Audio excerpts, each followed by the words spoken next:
Sa field pa ako ng beans, kasalukuyan ako naglalatag ngayon ng drip irrigation hose dito sa aming field, ano?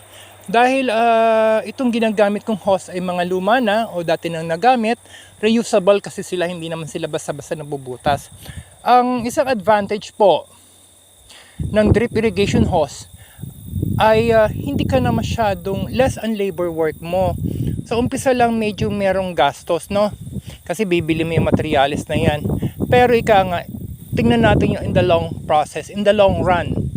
Mas malaki po ang katipiran nyo in terms of the labor at mas efficient po ang pagdidilig. Kasi naka-compute na po itong yung mga butas nito, computed na po on a per hole basis. So, situate lang po yung line ng blue. Ito po yung line ng blue. Nasa ibabaw po yan. Dahil nasa ilalim po ng linya ang mga butas. So, kung kayo po ay interesado dito sa drip line neto, pauwi ako na October, pwede ho kayo magpasabay. Pakasama po yung mga connectors nito. Pwede ko naman ho tundalin. Ilalagay ko lang sa bagahe ko or ipapabalik bayang boxes ko. So, pagbalik bayang boxes, expect mo after a month. So, yan pa yan. So, ngayon ho, kung meron ho kayo dyan mga field, no?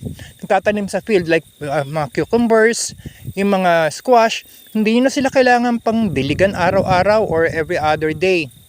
Buksan mo lang yung gripo mo kung saan ang lalabas. At ang advantage pa nitong naka-drip line po, pwede na ho kayo mag-direct fertilizer by the use of another gadget, another container, which we call fertigation tube.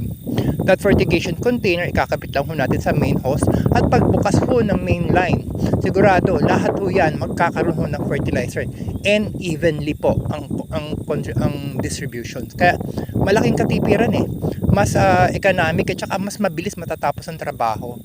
So pwede kang umeksena, rumampa ng naka-timer, pwede naman iset ito ng timer at least twice a day or once a day. Nasa inyo yan. Depende po sa schedule ng timer na ilalagay nyo.